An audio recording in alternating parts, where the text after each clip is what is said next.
বাঙালির আনন্দ উচ্ছ্বাস আর স্বতঃস্ফূর্ত আয়োজনে বর্ষবরণ উদযাপন, বৈশাখী মেলা সহ বর্ণাঢ্য আয়োজন, সন্ধ্যা পেরিয়ে রাতে উৎসবপ্রেমী বাঙালির ভিড়।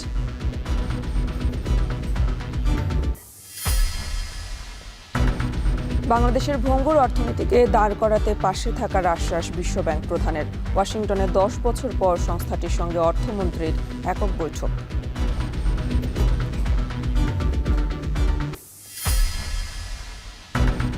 কিরগিজস্তান থেকে দেশে এসে ভিসা জটিলতায় আটকা পড়েছেন বিশ্ববিদ্যালয়ে পুরো অর্ধশত শিক্ষার্থী। ফেরার আবেদন বাতিলে অনিশ্চয়তায় ভবিষ্যৎ।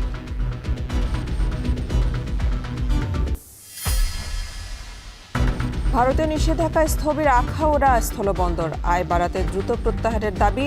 বেনাপোল বন্দরে খোলা স্থানে নষ্ট হচ্ছে কোটি টাকার গাড়ি।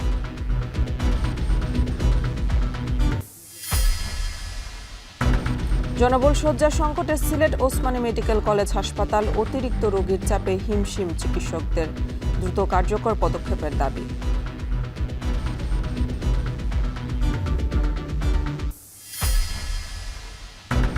ইরানের সঙ্গে সম্ভাব্য দ্বিতীয় বৈঠকেও নেতৃত্ব দেবেন জেডি ভ্যান্স। যুদ্ধবিরতি ইস্যুতে ফের সরাসরি বসবে লেবানন। ইসরায়েলের হামলায় নিহত আরও 35।